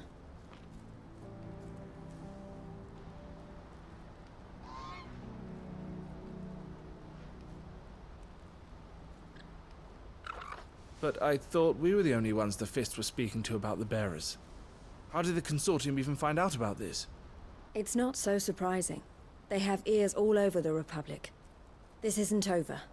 The Consortium will have to sell these bearers eventually, and at the price they paid, buyers will be few and far between. I'm going to Randalar myself. Alone? You sure that's wise? Are you offering to be my bodyguard? How kind. Meet me at the checkpoint near the capital gates. I'll send an owl ahead and request a meeting. You go to Cashlock, Theo, and get everything ready. We've waited far too long as it is. Even if I fail to free these bearers, there will be others. Someone needs to prepare the place and keep any prowling beasts at bay. Oh, and that's me, is it? Well, it looks like I'm following orders till she gets back from meeting the Silver Peak Consortium, who've been doing their best to undermine our scheme. She'll never join them after this, surely. No, she said it herself. She still has plans for Cashlock, even if this one falls through. She means to stay with us, then. I can't say I'm not happy to hear it, but... is this what she really wants? You have to trust her. You're right. It's what she wants now. And if El's off fighting for the cause, I should do my part too. So I bid you farewell and safe travels, my friend. I'll gather my men and leave for Cashlock. We'll make sure the place is well stocked and defended. You go to Randalar and see if you can stop my sister biting the Consortium's heads off. If she won't consider her prospects, someone has to. I'll do my best.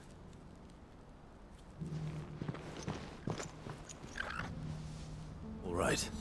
To Randalar, then. I'd better not keep Eloise waiting.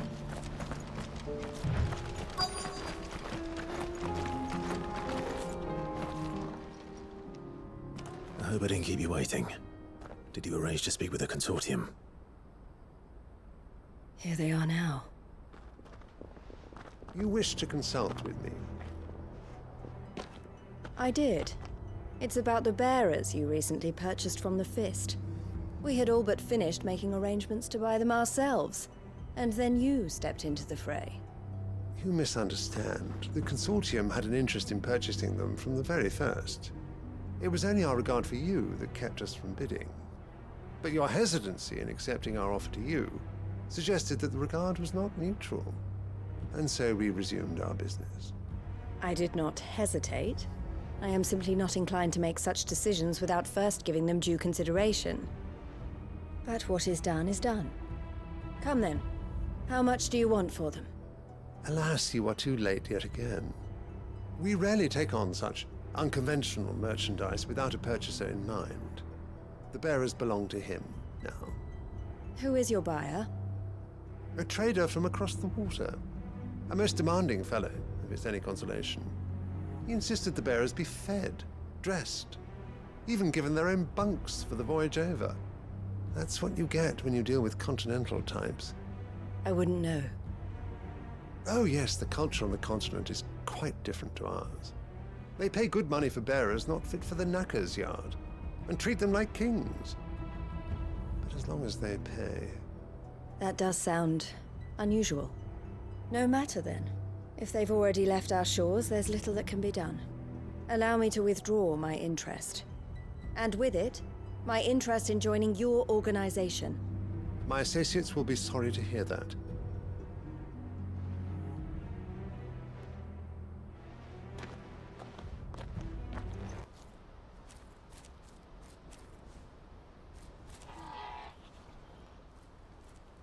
I'm sorry you weren't able to save them. As am I. But I only have myself to blame. He was right, you see.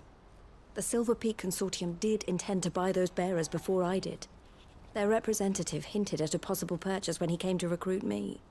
I feigned interest in joining them in the hope he might be encouraged to tell me more. And he did just that. As soon as he left, I sent my own offer to Randalar. So you never... No. I entertained the Consortium's proposal solely so I could learn more about those bearers. But I was a fool to think they wouldn't find out. I knew exactly who I was dealing with. You tried. I did. And if what he said was true, the bearers are to be well treated. Which is something, at least. But they deserved more. I wanted so badly to see them freed. Eloise! Eloise! Word from Cashlock. The village is under attack. A pack of beasts have come down from the mountains, and there's a dragon at its head. Theo and the others are trying to hold them off as best they can, but the odds are against them. They need help, and fast. Theo! I'll go on ahead. Thank you, Clive. I'll gather some men and join you there. Just... make sure he's safe.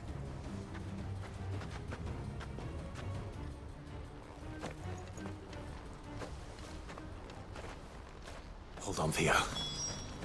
I'm coming.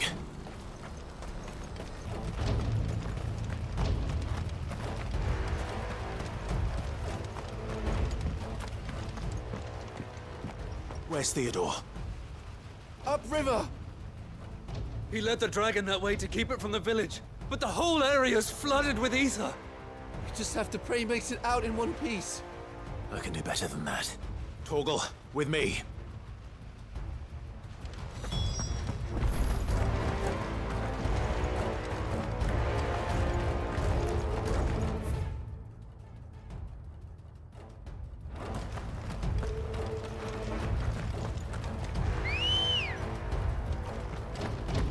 Let's go.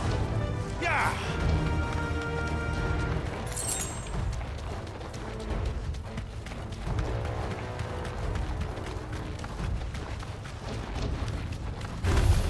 Time to fight.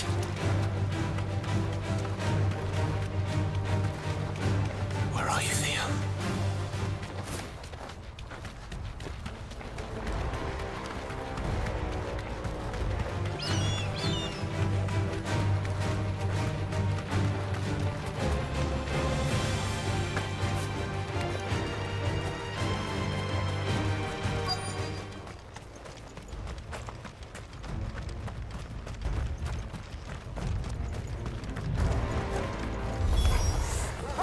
it. The ether's too thick.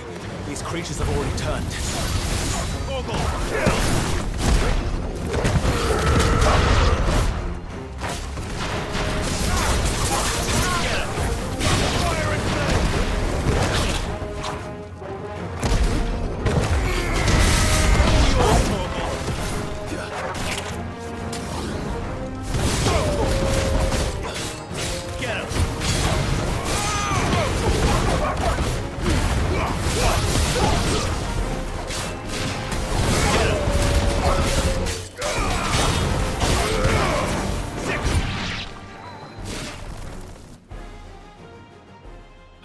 Any more time. I need to find Theodore before that dragon does.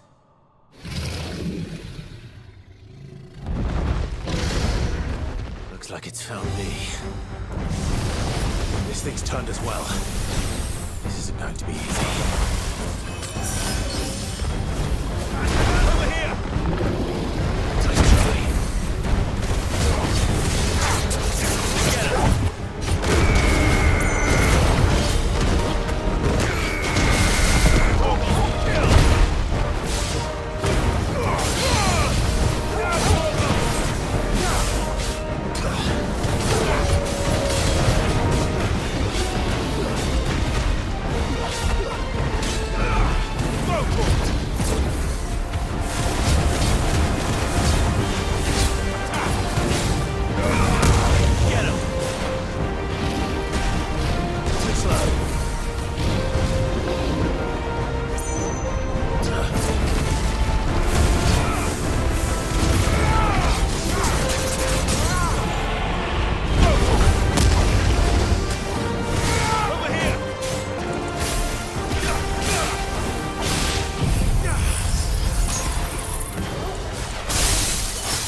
Get him!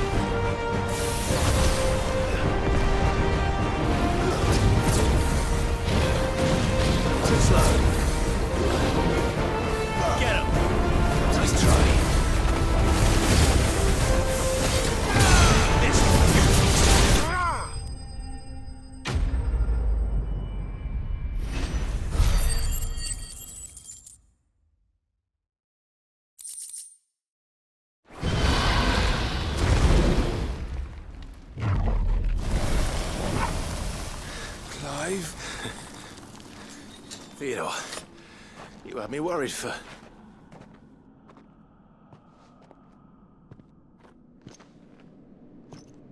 We have to get you out of here.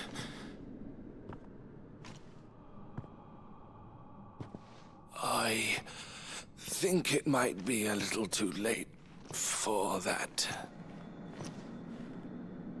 Bearer or no, There's only so much ether a man can take, and that Drake just wouldn't let me leave.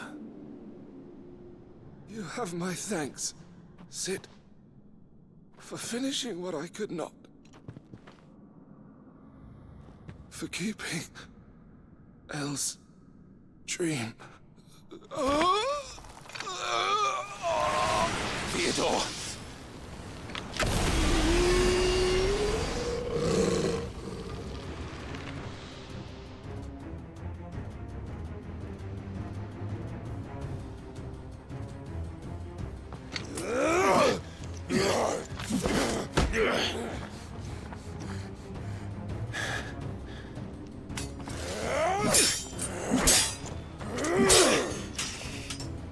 Don't make me do this. Stop it, Theo! Stop! Stay back, Eloise! He's turned. And so will you!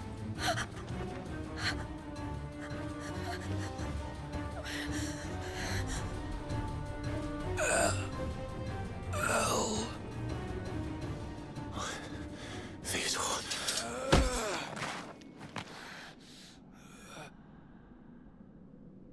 Take care of my sister. Theodore, wait. Goodbye, Elle.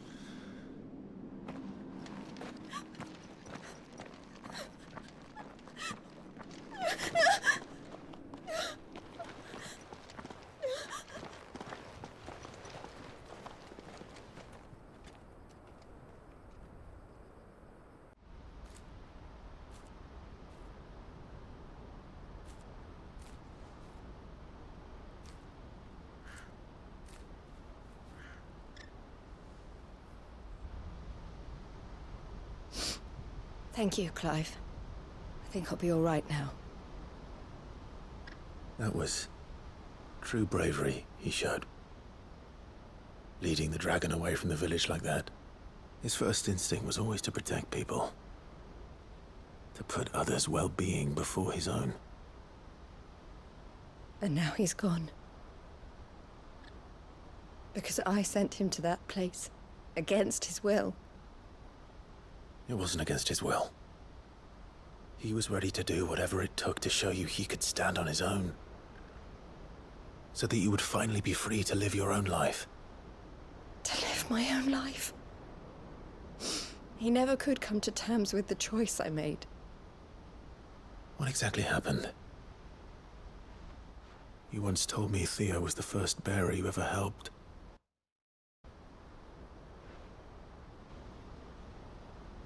We grew up in Canva. We were born to one of the great trading houses. And I was chosen to inherit the family business. I had my father's head for figures, you see. Theo did not. While I studied the art of commerce, he played at soldiers instead. A late bloomer. In more ways than one. For unlike most bearers, it wasn't until his 15th summer that his powers awakened. My parents tried to drive him out of the house and into the care of the constables.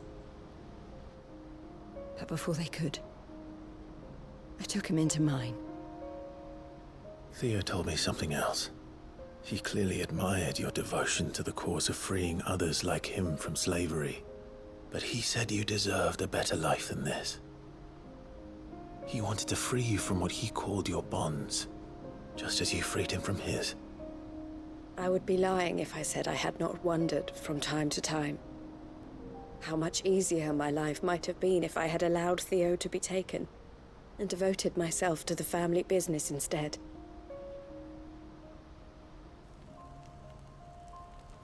But I have never regretted the decision I made.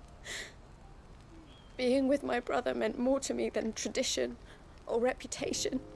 I only had to look at him to remind myself of that night and the choice I made, and the fact that I would make the same choice again in a heartbeat.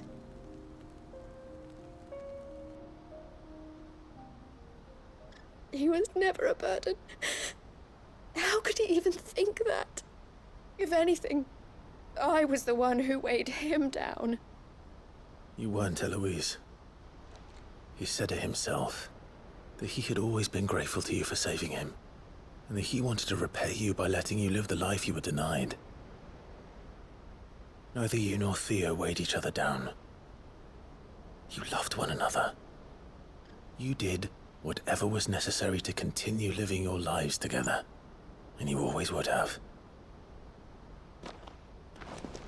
You're right. All I ever wanted, all I ever did, it was so we could be together. Oh, Theo, why did you have to...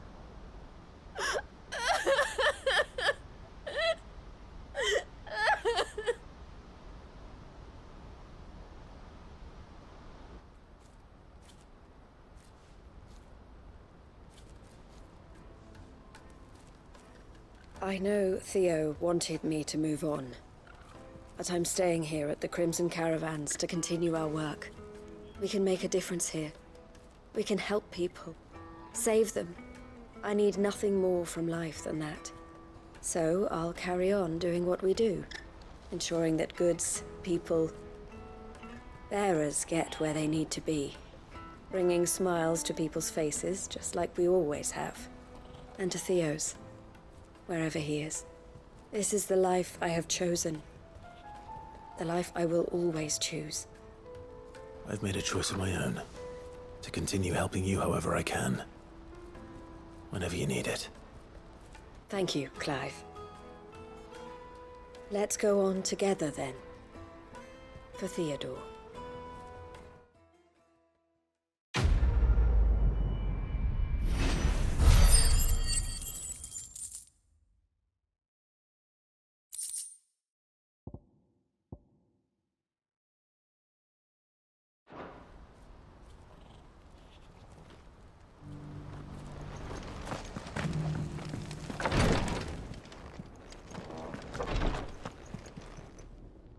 Lord Rosfield, is there I might assist you with this day? Perhaps. My brother said that your order was helping him with his quest to uncover Ultima's origins. Have you learned anything of note since last we spoke? Little unless, I regret to report. I see. Be assured, however, that we will not rest until the truth is known. Even now, our archaeologians scour ruins in every corner of the realm for traces of Ultima's touch. Fallen ruins, I take it. Dating back as far as Phoenix Gate. Indeed. Ultima's thralls are oft sighted among the remnants of the fallen civilization, as if protecting the secrets concealed within. Secrets we'd see unearthed.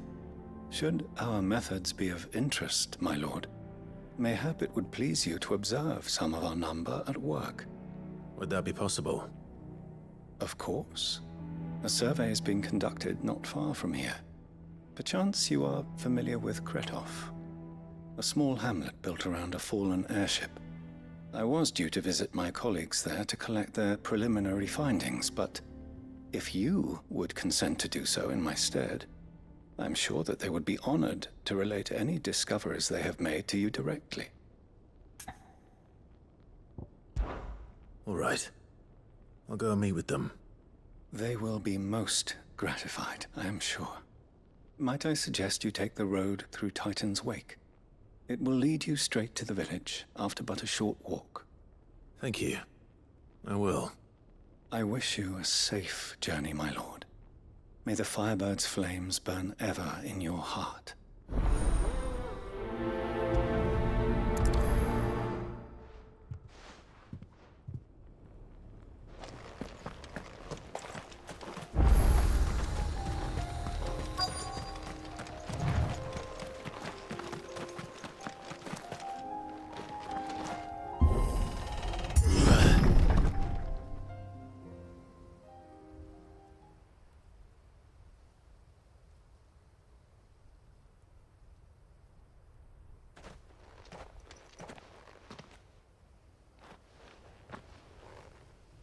Oh no.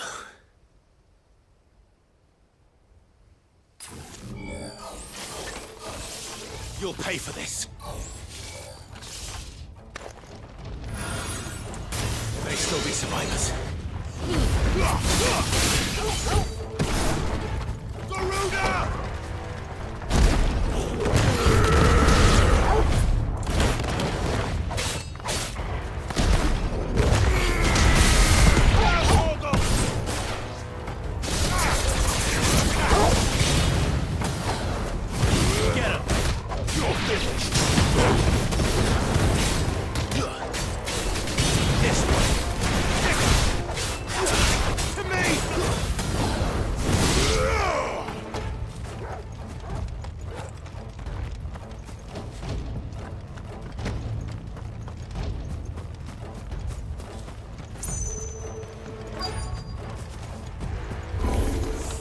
Whatever that thing is, say it's their leader.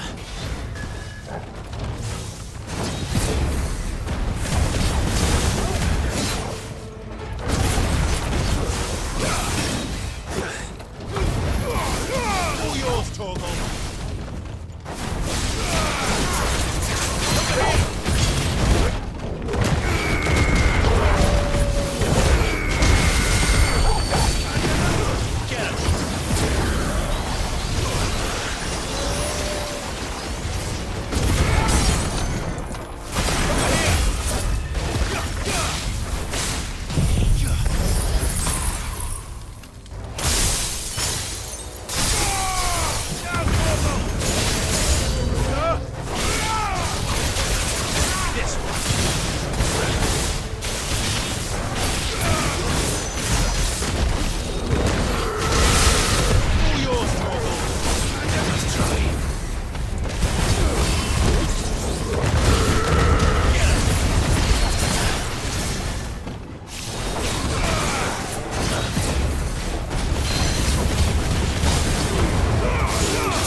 Should have stayed in the past.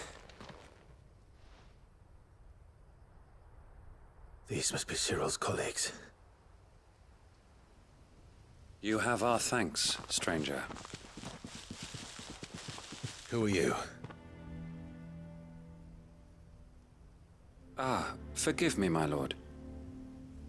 I did not recognize you. You are Lord Rosfield, are you not? We are archaeologians, tasked with surveying this site. When the echoes appeared, our brothers here occupied their attentions. Thanks to them, and to you, we were, for a mercy, able to see our duty to its conclusion. You call that a mercy? Your brothers might still be alive if you put their safety before your duty. Surely this survey wasn't worth dying for. We are charged with uncovering Ultima's origins, a duty of the highest import, as I'm sure you will agree. And you think your dead brothers would agree with you too? I know they would. They gave their lives for the cause, an honor to which all Undying aspire. Now, to what do we owe the honor of your presence, Lord Marquis? Cyril told me of your work here, and I agreed to collect your findings in his stead. I see. That is most kind. Pray, take them then, with our humble thanks. May the Firebird's flame burn ever in your heart, as it does in ours.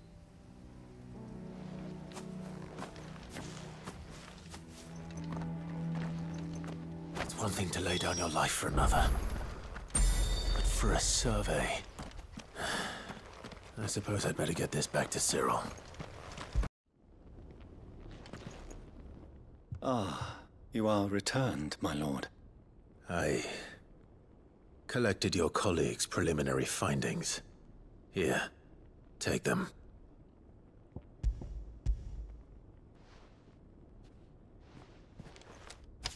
My thanks.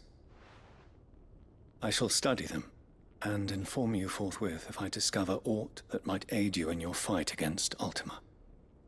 Cyril, your survey party suffered several losses in Kretov. Losses which could have been avoided, had the others not chosen to complete their work, instead of saving their friends. Were these your orders? No. This was their choice. Every Undying devotes his life to the service of the Phoenix. It is our sole duty, and should we die in discharging it, so be it. Even when death is avoidable. My lord, I fear that this is not a point over which it would be fruitful to argue. The Undying have served the Phoenix for countless generations, and your opinion of our methods, however earnest, is not like to change them. We live to serve the Phoenix. Our very order exists for that purpose, and that purpose alone. Cyril, I know that you and your brethren answer only to Joshua, but allow me to offer you a word of advice. It does not further the cause of the Phoenix to have his loyal followers surrender their lives without good reason. Provide your survey parties with an escort, that they might live to do their duty for years to come. Think not only of how you can serve the Phoenix, but how Joshua would want you to serve him. Please. For all our sakes. I thank you for your advice, my lord. If you will permit me to respond, our faith in his grace, Joshua Rosfield, is absolute. And we of the Undying will do what we believe is right to fulfill our duty unto him. As first shield to the Phoenix, I am sure you understand what it means to do one's duty. I do. Then we are of the same mind. And it is my hope that we may continue to do our duty together.